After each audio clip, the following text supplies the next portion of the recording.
in a very long line of violence at and around houses of worship. And this idea that if religious freedom means anything in this country, it should mean that we can gather in houses of worship and meeting houses and temples and synagogues and mosques without the fear of deadly violence.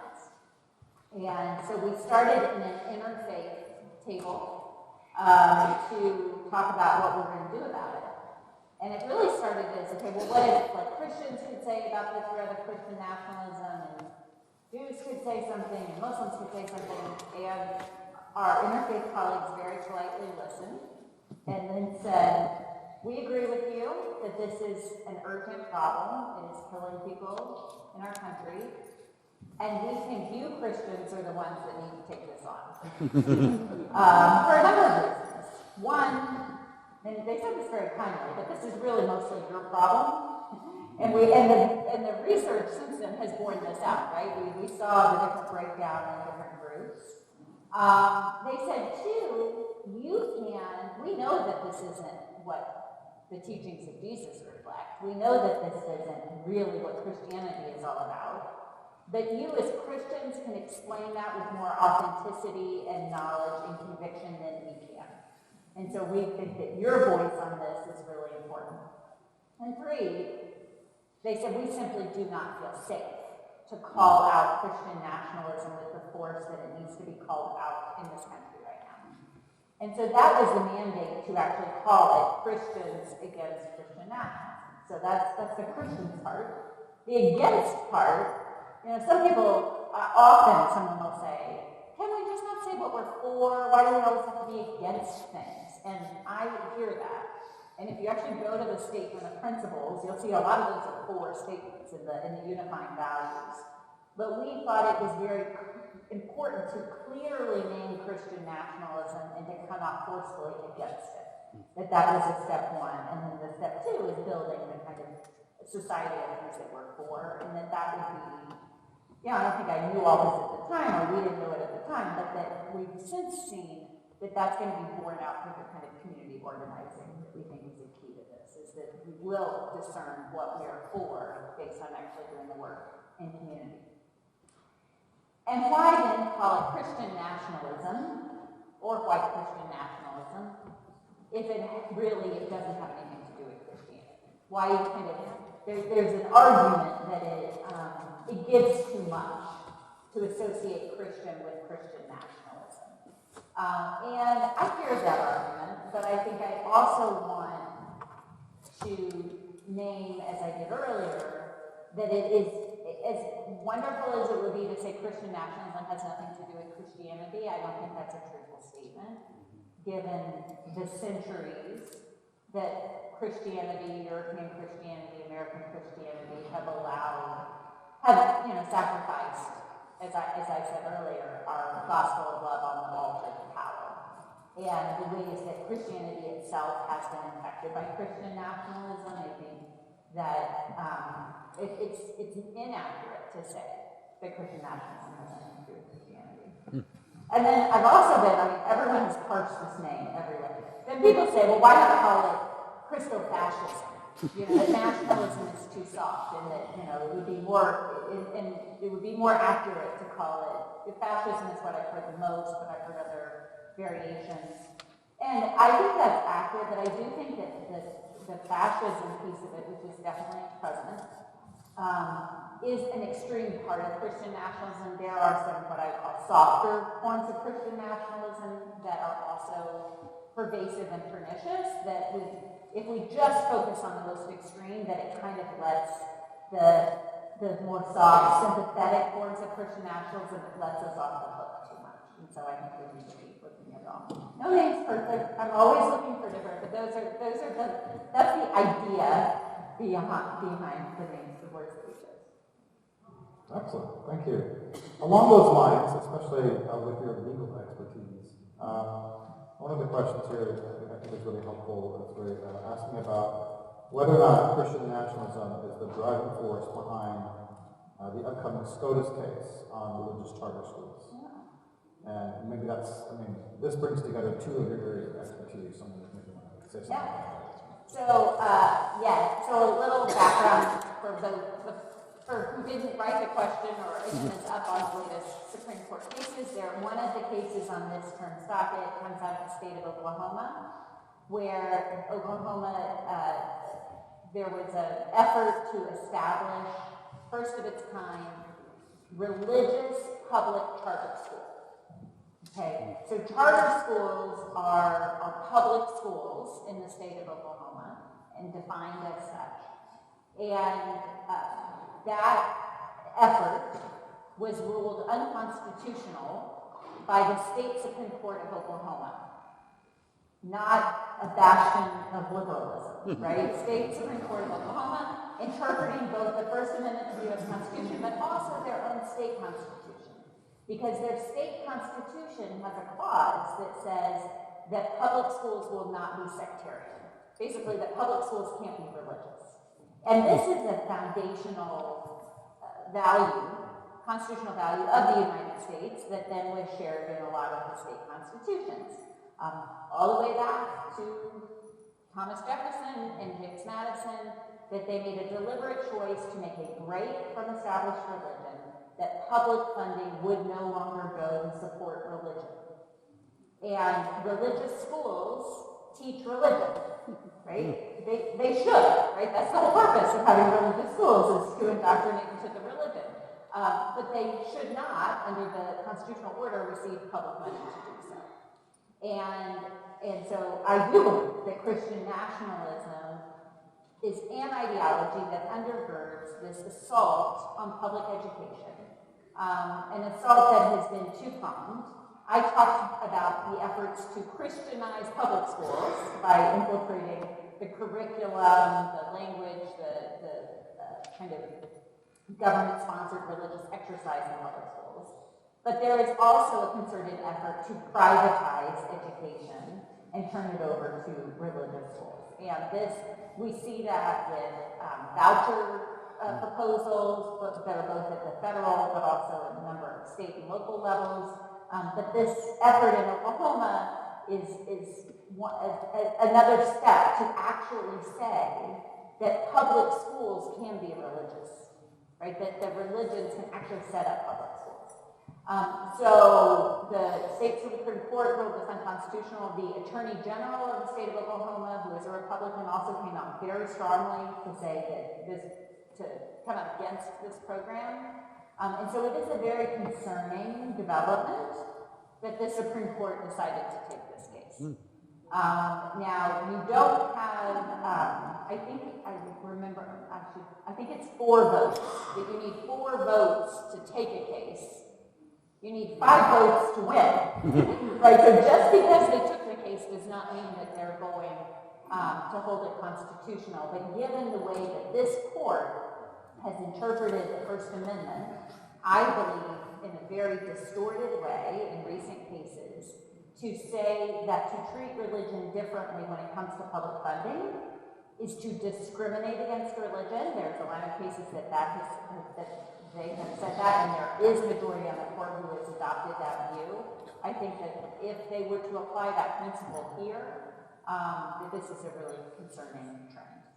And Baptist Joint Committee, BJC, we are filing a claim with the court brief in this case in the coming weeks on the principle that this is unconstitutional, and to explain more from a faith-based perspective why to do so is actually to be in support of religion and religious freedom, is to say no public support for religion, but we'll see how it goes. And I'll put in a plug for the podcast that I co-host with BJC's General Counsel, Polly Holman. It's called Respecting Religion. You can get it wherever you get your podcasts.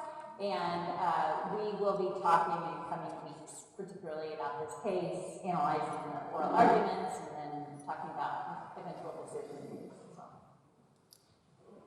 So this is a good segue into talking about what the council does, and then a question back to you. So many of you might know I'm just one in a long history of executive ministers. I'm so grateful to my colleagues, my predecessors, whose shadow I stand in, Jim Miller, Donnie Anderson, John Holt is not here, But these are folks who have long understood the importance of being people of faith in the public sphere. And so part of what we do, and you may or may not know this, so we advocate for our values as Christians in the public sphere. We do that by not telling someone that you have to think like me as a Christian. That's not what we do. But if we're taking a view on immigration, so for example, the Council of Churches in Rhode Island is the only Rhode Island institution that is one of the 27 plaintiffs suing the Trump administration or DHS over the violation of rescission of sensitive locations. So that's work that we do, right? And we do that because our congregations are under threat. So for us, it's not this would be a fun policy thing to do. This is, our congregations are directly impacted, not just congregations that provide social services in immigrant communities, but who in fact have members who are undocumented immigrants. So that's an example of something that we do. When we're at the State House this Wednesday, we have a hearing on the assault weapons ban. And this is something the Council of Churches has been working a long time on with many other folks to get that across the aisle. We show up as people of faith, right? Rooted in the house of love. We don't live in a house of fear, we live in a house of love. And we're going to advocate for these kinds of issues. Freedom to read. So the plugs right outside, and over here we've got information. The freedom to read is legislation that the council has been very active in defending that protects libraries and protects librarians from partisan attack, from book banning and censorship and so forth. So what we do is we take these broader issues in society and we partner with our secular partners. We partner with non-judicatory bodies, denominational bodies in Rhode Island. So we do that work, and then our job is to work with you all, right? To get you there, but also to hear from you, where do we need to go? All right. So that's one way that the Council of Churches talks about how we show up in terms of faith-based advocacy. Now, the question is, there's a series of questions about this idea, is how to do that. And also, what do you do when you're accused of preaching politics in the pulpit? Which I am regularly accused of. Nearly every place I preach something, someone has a comment for me at the end, which is fine. I'm happy to answer that question. Right? So what do you think about that? When we have this kind of maybe mythological view in America that Sunday morning is not for anything other than whatever it is you do on Sunday morning, right? But when we start actually saying, well, wait a minute, if we vacated the spirit, we need to get back in. Well, is the pulpit a place for that? How do we do that? Yeah. So, yes, I get this question a lot, so much so that we made a little 4-minute video on our website. It's kind of an explainer on this very topic. And one of the questions, so particularly on preaching, I think we have to be careful about pointing out the difference between being political and being partisan. Right? And the partisan piece really gets to a legal requirement that has to do with tax status. This is where everyone's eyes start glazing over. So, houses of worship, for the most part, are considered 501c3 organizations, which is kind of the most favored tax status. Okay, and so you get the so not only are houses of worship not their income isn't taxed, but contributions are tax deductible.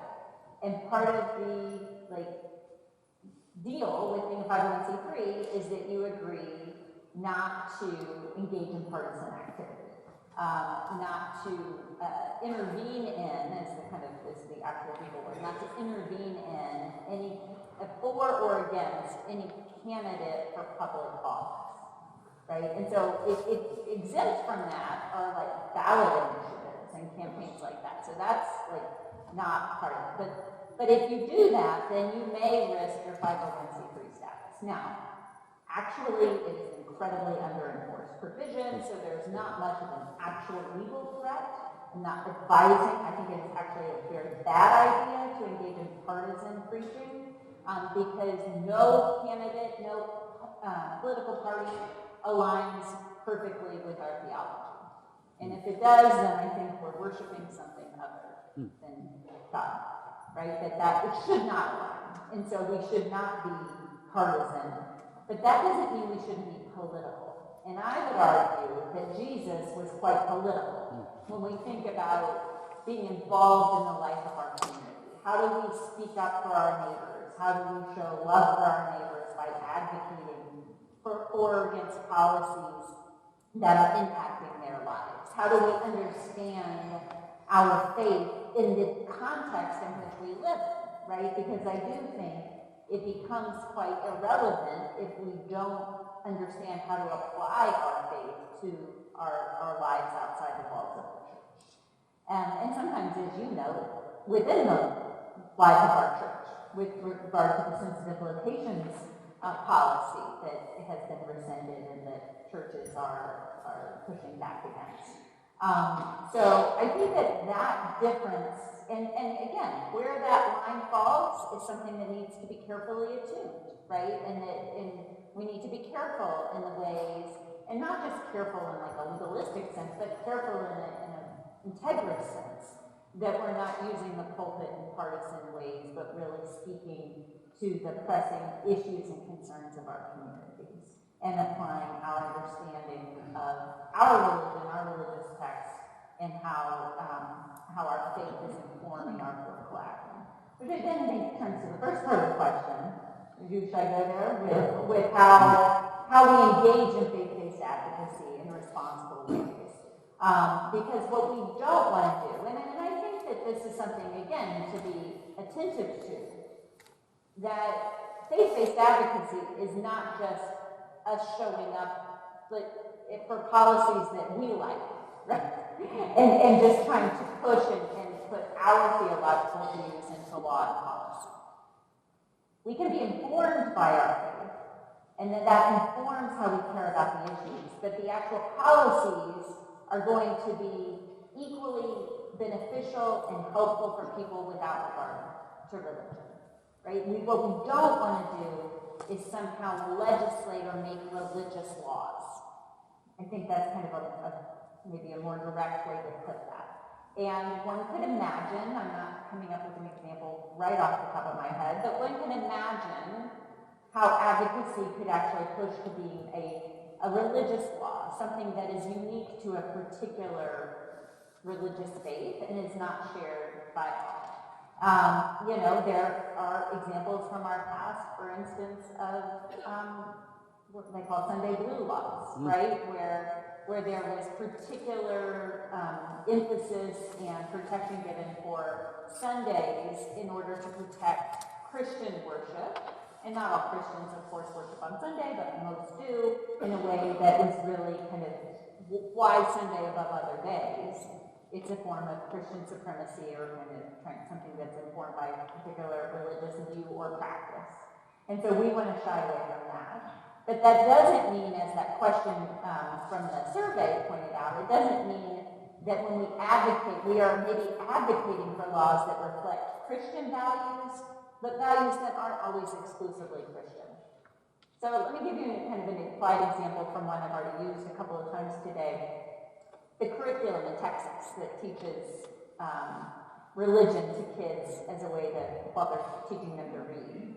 One of the particularly egregious examples was a kindergarten lesson where they were using the story of Goldilocks.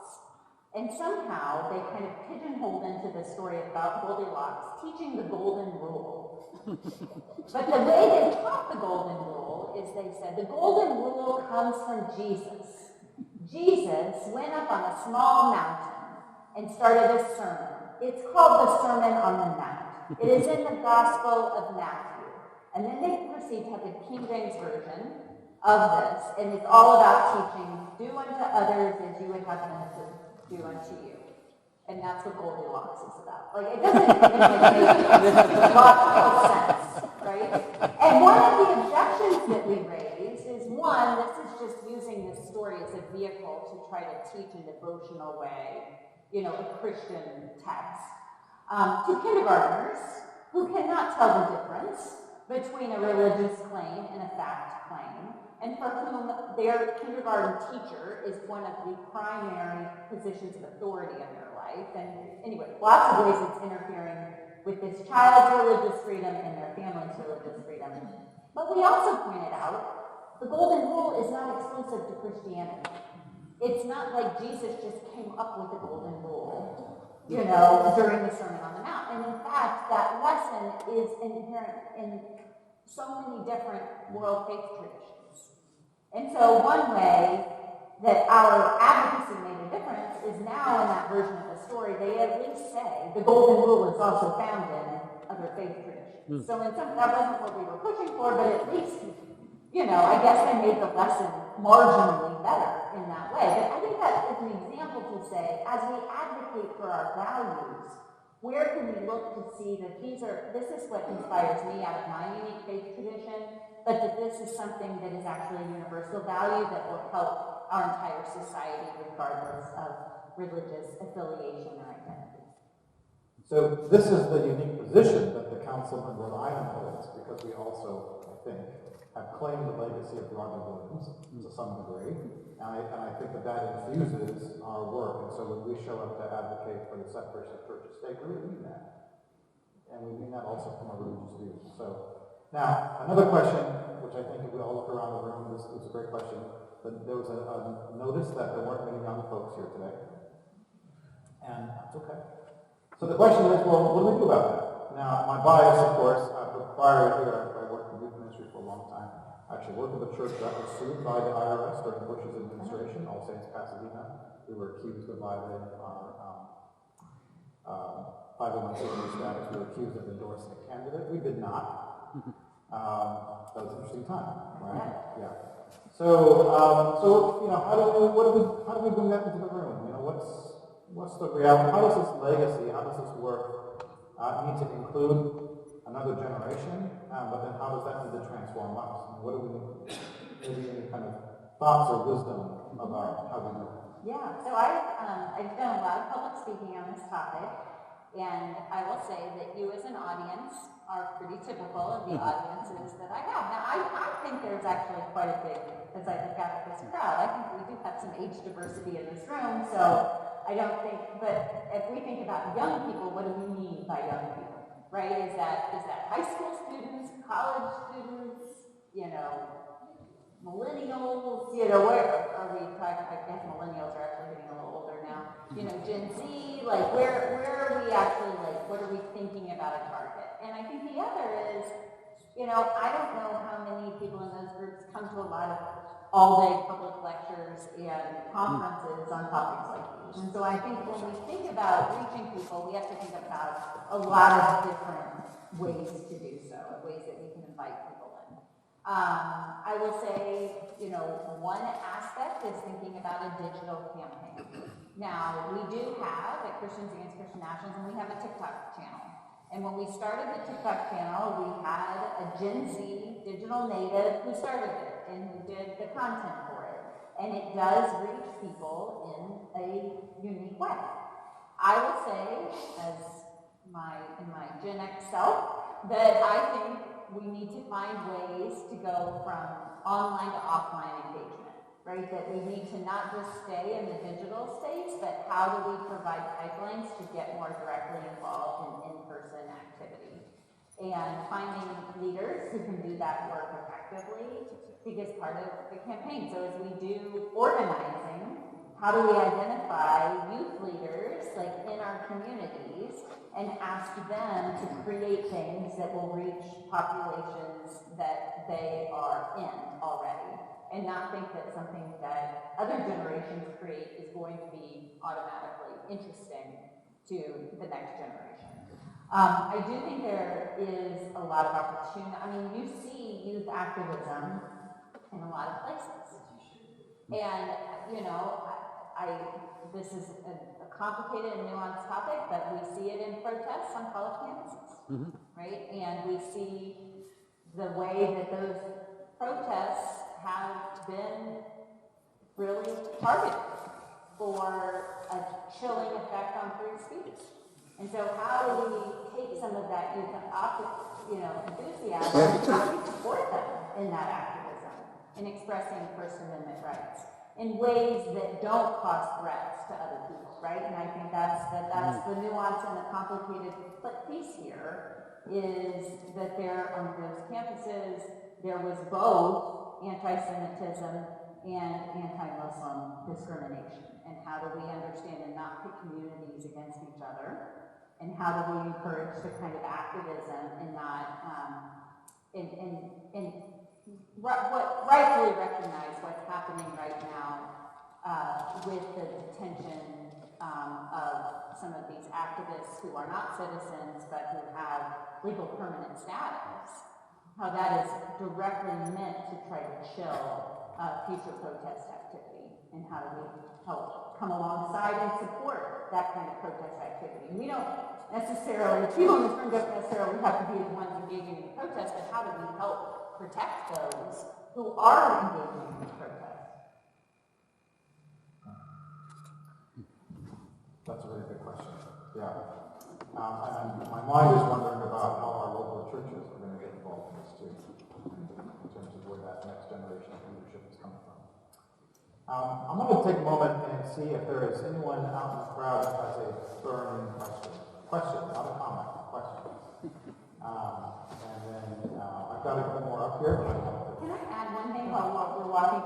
When you say how can our churches be involved, I want to plant a seed of something that we've been talking with some people in the labor movement around. Is in this moment, both with what's happening around sensitive locations, what's happening with other actions against immigrants in this country, how do we train this generation, I mean that like people of all ages, but our generation in the actions of nonviolent direct actions?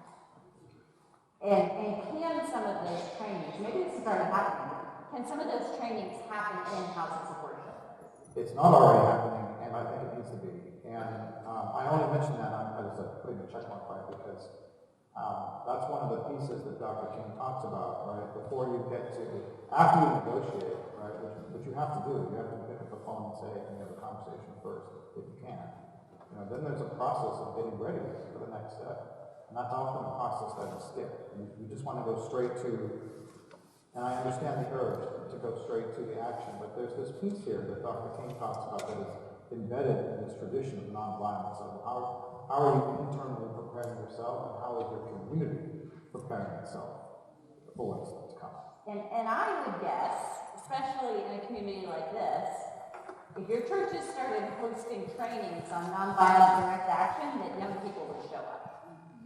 And maybe could actually lead the trainings, right? And that would be a way to engage new generations in the work that's being done. Yeah. Oh. I just wanted to say the slides that we've been showing, can they be made available to us? Because I don't write that fast. I can certainly make mine available, and I don't. I will collect everything and give it to you.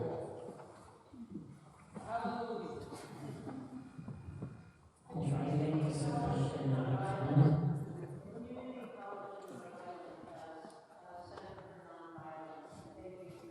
Great. I'll try to make this a question, not a comment.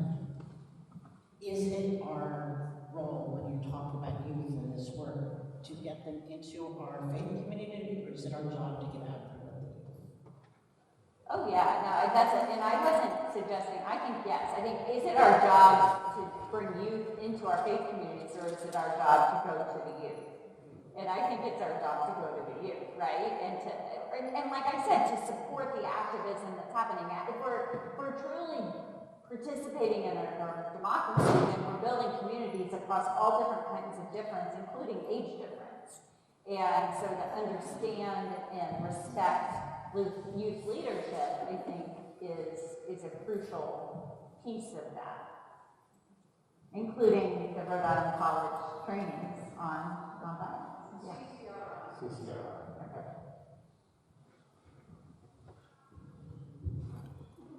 Just curious about globally, the signals and trends in terms of how the organizations are closed. This is a Rhode question. Yeah. Well, this is. Yeah, so, sure.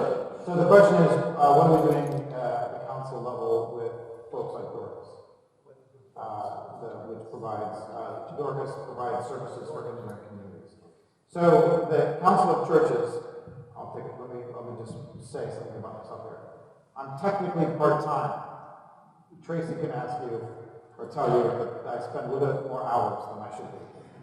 So what that means is we are partners with many organizations. So for example, I'm on the steering committee for the Interfaith Coalition to Reduce Poverty. We are represented on the Immigration Coalition, the Rhode Island Immigration Coalition. And we have several commissioners that attend those meetings and do that work. So in all of the places where we have secular partners, and in many of these places, we're often the only religious group there. So whether we're working on, last year, for example, we were very involved in getting a legislation passed that protects doctors from being sued from out of state for providing reproductive services. So often the Council of Churches, we're in terms of religious voices there, but not exclusively.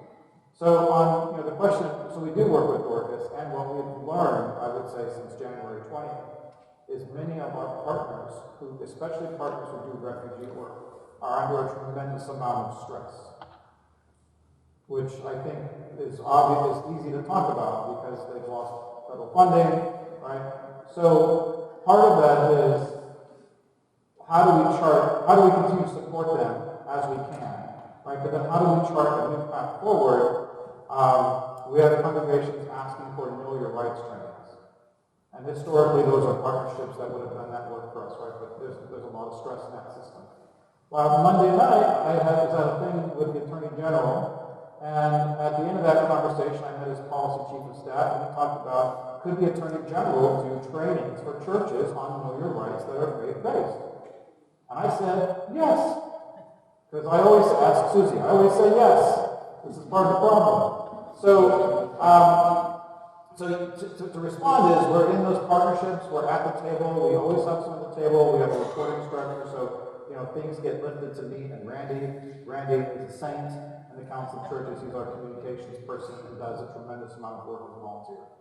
And we're also recognizing that some of those historic models and relationships are changing, so how do we continue to support while change? So I would say it's both and, right? I don't know if that answers your question in satisfactory sense, but it's a challenge. It's a challenge time right now. If you have someone in your life who works in an agency dependent on federal funding, it is a challenging time.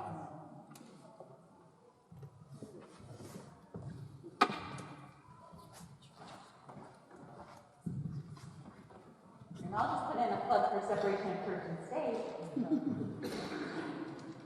Because houses of worship don't take federal funding, we are again in a position where we are able to speak out more forcefully than a lot of these other organizations find that they're able to do in this moment.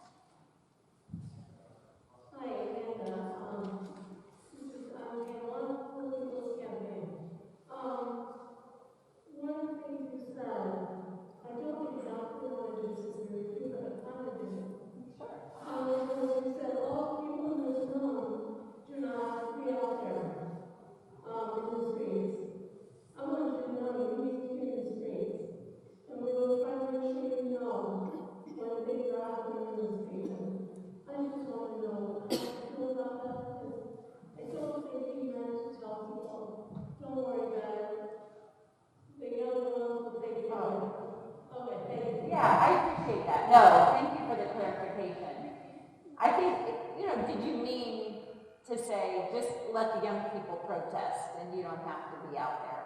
I think what I meant and what I said earlier was that every person has to be more actively engaged in the project of democracy than we ever have before. And I do think that there are lots of ways to be actively involved that are not only attending a protest. And I think that we also have so many different issues out right now that part of what we have to discern is what is my piece to do, right? Because I think what I meant is not everyone needs to go to a campus protest about human rights abuses in Gaza, right? Like that's like, I'm just like being specific, right? But that there are others, there's so many different issues, and it's like, how are you gonna plug in and take your piece? And to think, because there are moments, I'll be honest, over the last like several weeks, that I'll find out about something new that's going on, and I'll feel this sense of like, how am I not already working on this issue, right? And then I'm thinking, okay, don't think so highly of yourself. Like, there are a lot of other people out there, and we have to trust that other people are going to be leading the way on a number of different issues. And so I think part of it is a coordination and a collaboration and building up large communities of people who can speak out in mass ways against the multiple, right, infringements on democracy and freedom and dignity that we're sensing right now in this moment. Because the overwhelm, and we've been focusing a lot on federal strategy, but as someone who's coming from Texas, and I know there are things happening in Rhode Island here too, it's multi-layered. It's also happening on state and local levels too. And so the overwhelm is part of the strategy. It's supposed to kind of create this sense of helplessness. This idea that the problem is too big and too vast for any one person to do anything about it. And the truth is, it is too big and too vast for any one person to do anything about it, but it's not for all of us together. I learned from an expert on autocracy recently that something to keep in mind is that the autocrats are less powerful than they think they are, and we are more powerful than we think we are. Right? And so to keep that in mind and to discern which is our piece is really what I meant. And one really good example, again, a practical example of this in Rhode Island, as Randy's looking around the room, the Freedom to Read campaign, which the council is really involved in right now, we have partnered with librarians, authors against, banning books. We've got panels all across the state. And what they'll do is they'll send me an email, hey, do you have a religious speaker who can speak on the panel to defend freedom to read? Absolutely, right? This Darren has been doing that, right? Because I know the people, right? That's our unofficial motto. I know a guy. Just in case you didn't know that. Because the reality is like, there's no possible way for me. I love Westerly. I love you all, but I can't go down there all the time, right? But we have Quakers in Westerly. I mean, and they're tougher than I am. I've been doing this a long time, so they're showing up and they're doing the work. So, what our job as a council is to pull these threads together and then to activate folks in their communities, right? And to help them do that work, right? And then we can also pay attention to the kind of top level stuff that comes to the state house, right? Which is its own thing.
Usually 5 or 6 people attend. But perhaps would you think that at this time in our nation's history, that might be an important thing to do, is to be seen as showing what the First Amendment looks like. Yeah, absolutely. I mean, I think doing this in ecumenical interfaith spaces and to do it in public in ways that are authentic to the faith tradition are important. I mean, something that I personally participated in earlier this month and is ongoing, working with friends at Sojourners and WISP, which is like Washington Interfaith Staff Community. So all of the organizations that have representatives in Washington, we've organized something called Faithful Witness Wednesdays, where every Wednesday, starting on Ash Wednesday, we've been at the Capitol, and it's been interfaith and people speaking from different faith traditions, calling on Congress to uphold their constitutional duty as a co-equal branch of government. And then there's been talk of expanding this to local communities. So that's just like an example, but I think this kind of presence, this kind of vigil presence or protest presence in the community that's visible is an example of that kind of faith-based advocacy that I was mentioning earlier, and should be something to explore. So I'm aware that it's time for us to move on to the next part, which is to worship together, right? As we think about the inspiration for today, I'm wondering if you might just leave us with the kind of final thought. Oh. No pressure. I'll just say, I just am inspired every time I'm in a group of people. Like a deep sense of gratitude of all the things that are going on in your life. That you chose to spend several hours in community today to learn more about this topic, but also hopefully to meet people. Some people you already knew here today, some people that you're meeting for the first time, and to do, what did you call it, step 1A? Step 1A. Right. This is step 1A, right? And so think about this as a continuing opportunity to grow this community. And cognizant that there are other groups like this that are meeting all around. How do we join better together in thinking we don't all have to agree on everything? Not everybody in this room agrees on everything. But maybe we all share a deep concern about how Christian nationalism is interfering with our pluralistic democracy, and for those of us who are Christians, with a faithful Christian witness. And can that be enough of a unifier for us to do really good and important work together that benefits everyone? And continuing to think about a big tent philosophy about the kind of democracy that we're trying to build. And, I love the question. I'm not trying to disagree with you. I'm like, I love disagreement. Like, it's okay for us to disagree and for us to have tension about ways that we do the work. I think that's actually vital and a sign that we are having a pluralism in our midst. And for us to kind of continue to live up to, that ideal that's never been fully realized or fully envisioned, but that there's great opportunity. And trust me, I'm not sugarcoating all of the horrible things that are happening. But there is actually, as things break down, there's opportunity to rebuild something that's never existed before. Those are my final thoughts. Thank you.